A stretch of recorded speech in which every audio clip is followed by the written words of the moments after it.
So I was in Delhi. I was in Delhi last month. I went there twice. And one thing that was new to me was Rapido.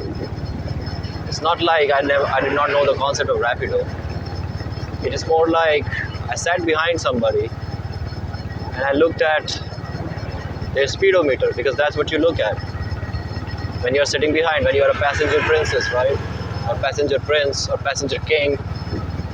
You look at the speedometer, and right next to the speedometer there is a stand, and in that stand there is their phone. And I saw that they use it for maps. All right, I thought, okay, what if you can you have your phone there and you turn on the video and you just start a podcast. You record this, you get a mic, like my friend got me a mic. I have the mic on me right now. My another friend got me this adjuster. I don't even know if it's called adjuster. I am horrible with tech. So then I put this mic to my phone. I put the stand that my another friend got me. And then I'm out here trying to record a podcast. I will just be talking. I will just try to be completely myself and try to see what comes out of this. And I will also try not to look at the phone too much. You know why? Not because I'm scared to die, but because it looks lame. It looks absolutely lame. This is also gonna be, this is like, you know how you go to the gym and you do your reps and you do your sets? This is my rep of many, many sets to come. Because I wanna learn how to talk effectively like this when I know that I'm being recorded. But yeah, right before I was leaving for wherever I am going right now, it's a secret location. It's the Fortress of Solitude. I mean, it's not really a Fortress of Solitude, it's a dhaba. So there is no solitude there, but there is, like, if you sit down by yourself and you pick out something, it's always gonna be cool. Pretty much the idea is like, you don't go to a place and find solitude, you just create a solitude, and then you go anywhere. And anywhere you go is gonna be solitude-ish. You know what's gonna be a big challenge for me? While, you know, like right now I'm recording, as nobody knows that I'm recording, right? I have to mention it again and again. The one thing that's gonna test me is gonna be my thing. See, I just got hit by this dumbass Zomato guy. He did not even say sorry or whatever, but like, fuck this guy. Maybe it was this guy, maybe it was the lady, who knows, you know, but fuck the lady too. If that is the case. But then again, what could they have done? If there was a jackass in front of me. See, I already lost it. Road rage. But is it really rage? Sometimes it's entertaining. I go out, there are some dumbasses you see, because you see them all the time, right? Is this controversial to mention? So right before I was coming here, I noticed, not coming here. See, this is why it's a rep. I'm practicing. So right before I was coming here, I was going through my diary. There were some notes from some lecture I must have watched. And in those notes, something was written about creativity and social hierarchies. So people who are highly creative are going to be very high on openness. And people high on openness usually are low on conscientiousness, because conscientiousness, it's more about sticking to a routine, sticking to a plan, being disciplined, right? Sticking to a structure. And being creative and being open is to be run more by your creative instincts and to try to change the systems, create new things. So people high on openness are low on conscientiousness normally. So then look at social systems and social structures. In our beautiful social structures, people who maintain those structures, first of all, people who have authority over those structures, are people who are high on conscientiousness. Why? Because conscientious people are about action. Conscientious people are about duty. Conscientious people are about structure. That's why they sustain the structures. So in this structure created by conscientious people, a person who is highly creative comes in, enters the zone, and starts speaking or starts introducing new ideas, and maybe the quality of those ideas is really good, maybe it's going to change the social structure by itself, or maybe they are shit, nobody knows. Nobody knows if it's shit, nobody knows if their ideas are going to change. But even if we imagine that the idea is very revolutionary and they make great points, the creative one, the ideas and the creative person by themselves are not going to be accepted by the social system. Again, for very good reasons, because the people who are there maintaining the social system are committing action. And most of the times, the people who are high on openness are not really staying disciplined, right? At least initially in their lives, because they're enjoying the exploration they have. And that exploration usually is mental. They sit down and they start thinking about ideas, and this is coming from a very creative person. I myself am very high on openness, but I'm very low on conscientiousness. So, in the notes, then, going further,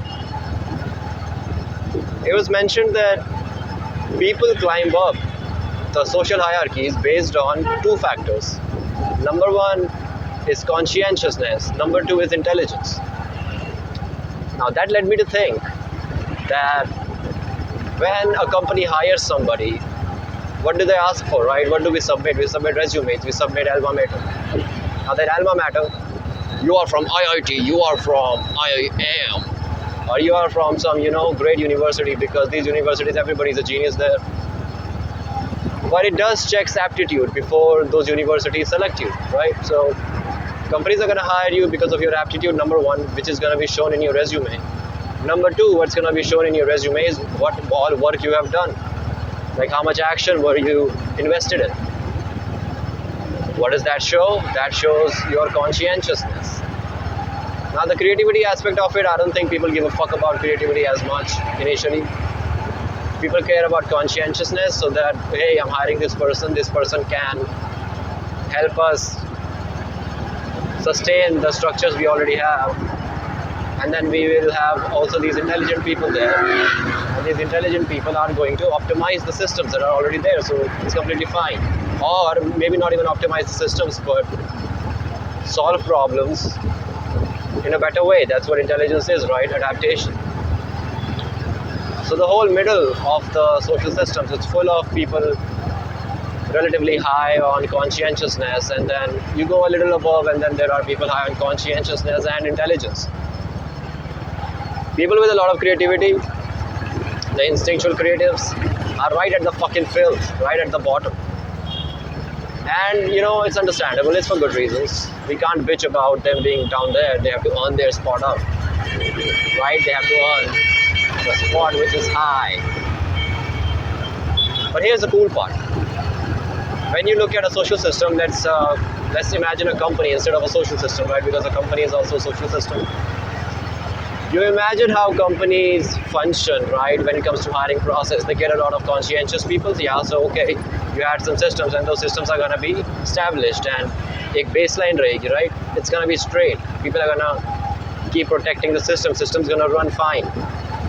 You hire some intelligent people, and then any new problems come, those problems will be erased. But what about innovation? So most companies go to shit because they stop coming up with new ideas, or they stop coming up with the balls to take risks. So then, right at the top of the social systems, who is back? The creative individual. But think about the difference between the creative individual right at the top of the social system and the one who's at the bottom of the social system. Now this wasn't written in the notes, okay? So these are my ideas. So the creative person right at the top of the social system, we can assume that person achieved and earned that position, not given. Because conscientious people who are about the structure and maintaining structure are not going to give up to somebody who's crazy and comes up with new ideas every day or every month, right? Depends. The creative person right at the top achieved that spot through increasing their conscientiousness, right? So I believe that you are obvious. It is not something I believe. I mean, it's a fact that you are born with certain personality traits. Now imagine the creative person born with very high openness, but then very low conscientiousness. So then what can the creative right at the bottom do to lift themselves up to the heavens of being at the top of a social system or a social structure or a company or an organization or a school or a university? What can they do? They have to stretch their conscientious personality type, conscientiousness personality trait. They have to stretch it. And that stretch is very important in every aspect of life. So, the whole thing about creative people bitching that, hey, we are not given respect. It's like, yeah, you are not, man. And maybe your ideas are good and they are really, really good, but the social structure is not going to accept it. It's just not gonna. But then we also, the creative ones, we also have to understand that it makes sense for them to not accept it. Because have we proved our value to them? Have we, ingrained and stretched our conscientiousness? Like we are bitching about conscientious, very high conscientious people, and we are saying that, hey man, they are not open. Yeah, I mean, yeah, maybe they are not, because you know what? You are a creative person and you are not conscientious either. Thinking about ideas is different than implementing them. And implementing them is a complete different ballpark compared to implementing them, because you learn so much more when you implement a thing. Why? Because you're using your procedural memory. And I believe that human beings are closer to what they are in their procedural memory than they are in what they think about themselves and what assessment they have made about themselves and the way they judge themselves. It's your muscle memory, man. It's your procedural memory that's closer to your real self. And by real, I mean like the self you are right now, currently, your current position. And thinking about climbing social hierarchies, I think that if you prove a value and you give people something that they need, that is a way better approach than giving people something that they want. Because if you give people what they want, you are not helping them stretch their personalities. You are not helping them to stretch and force themselves to try on new things or to feel restorative. Because in this day and age, right, it's 2025, and in 2025, marketing is insane. They have artificially constructed people's wants. So if you sit the fuck down and you go, you know what, I want to climb up social hierarchy and I will satisfy what people want, definitely you're going to climb up. But I think only to a particular level, right? Like you won't achieve the immortal level. To achieve the immortal level in that social hierarchy, you definitely got to give people something that they need. Because what they need, if their needs are satisfied, then it's going to be great. So following is my proposition. Following is my proposition for what kind of need I can satisfy, man. And again, not completely my original idea, but I've built up on this idea, so a little bit of my own. Here's the idea, right? To become free, we assume we need more. Imagine that for us to think that, okay, I want to be stable, I want to be powerful, so I would have to work and get money, and I will need some kind of social power, and I can buy the social power through money sometimes, or I can buy social power from connections. Because there are two ways that we do good. One way is we get a lot of cash, and number two is through that cash, or maybe without that cash, we establish our own value as personalities, as individuals. So these two conditions we put in front of ourselves, and we are working on safety nets. End of the day, you gotta be courageous, man. You gotta take risks, because if you don't, then you're not gonna stretch anything, right? And stretching your personality traits is the most important thing you can do, or one of the most important things you can do. If definitely not the, if definitely not the most, it's gotta be in the top 5. Now, you don't become free by taking more. You don't become courageous by contemplating on how you can get more safety nets. Courage comes from doing shit irregardless. So irregardless, you do shit. So you're not thinking that, hey man, I am gonna act, not act. I'm gonna act the way I really wanna act when I achieve dash, dash, and dash. And it's kind of like, okay, when I achieve dash, dash, and dash is a safety net. And there is a hypocrisy in that statement. Not hypocrisy, there is a contradiction in that statement. And the contradiction is that you are thinking about that I will have the balls to do something when it will be easy to be done. Okay, so you want to do easy shit, right? Like, how are you going to build courage when you already have a safety net? And also, the amount of time it's going to take you to create those safety nets. Are you not going to exercise this same personality you have right now, which is not courageous, for a particular amount of time? And do you believe that if you will be performing or living your life like a weakling, according to you, is that not going to make the weakling in you stronger because you're practicing it more in pursuit of achieving a safety net? So it's kind of contradictory, man. It's very contradictory. See, this is how creative people are, right? Because I'm a very, very creative person. Right now, I thought, you know what? I'm gonna put this shit out. Like, this is going out as me rambling. This is gonna be such a beautiful video of rambling. No edits, maybe little edits. Me ranting on that Zomato guy. I mean, that's not gonna be edited, dude. It wasn't illegal. People do that shit. He hit me from the back. I did not respond to him. So, because I understand, there was somebody in front of me as well, the jackass car driver. So, this is what we do. And thinking about building courage, you only have the present moment, don't you? And this is like me speaking to myself as well, because I also feel like, sometimes you do feel like you don't have the courage to do some shit. You don't have that courage, man. Maybe do it later. Maybe do it after a while. I'll do it tomorrow because, I'll sleep today and then some kind of refresh will happen. Some kind of reset will happen automatically without me doing anything. Some kind of reset will happen and then I will have a stronger mind without doing anything. So it's kind of like contradictory, man. Not even contradictory. Like, is the contradictory an accurate word? I don't think it is, but I hope the message was clear. I hope the audio was clear, to be honest, because I did test this before and then it was kind of chill. It was great. Speaking of chill, it's very cold here.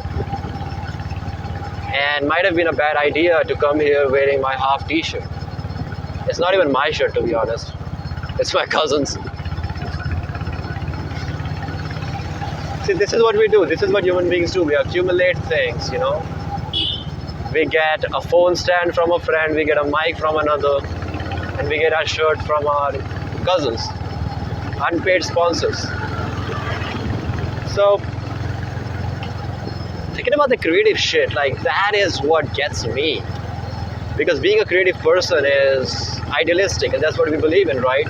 It's the purest form of human being. The biggest achievements human beings have done is because of creativity.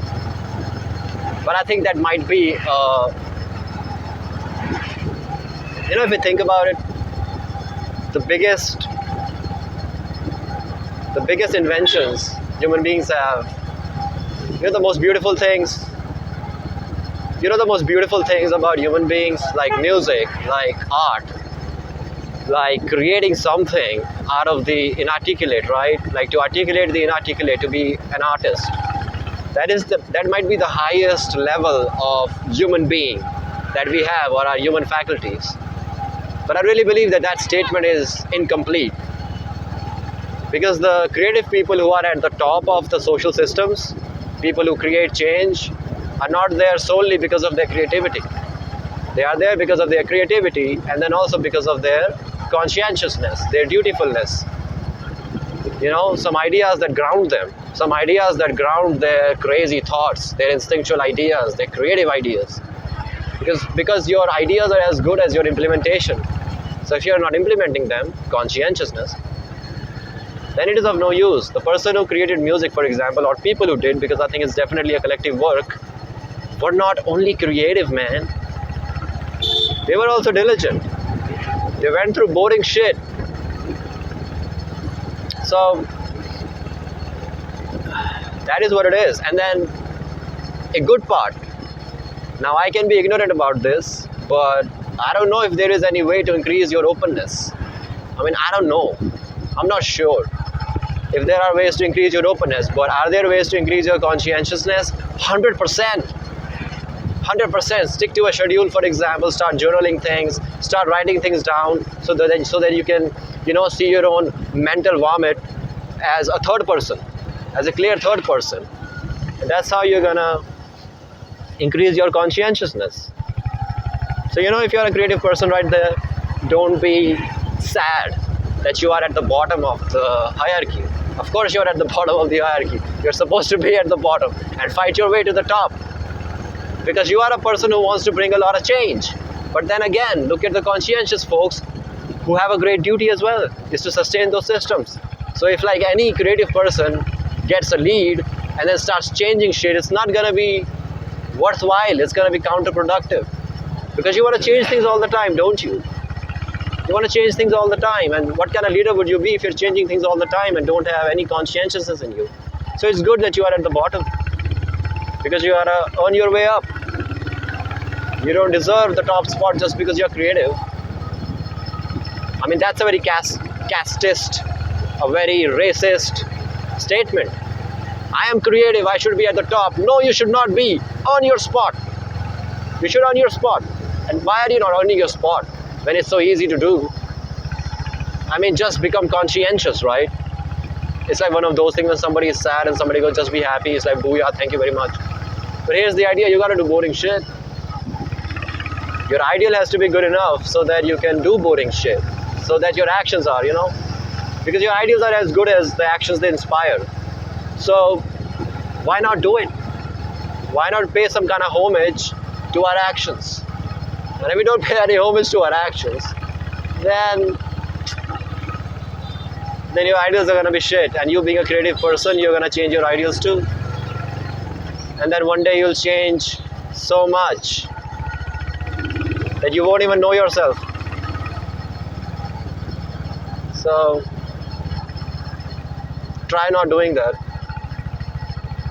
You are a creative person, high on openness. You experience the world the deepest. So don't give this world, an excuse to not give you your position at the top, because it definitely should. Not should, you should take it. And even if you don't get it, like, who gives a fuck? Work in a BPO, make little money, and live your beautiful life. And I'm about to reach this spot, so goodbye.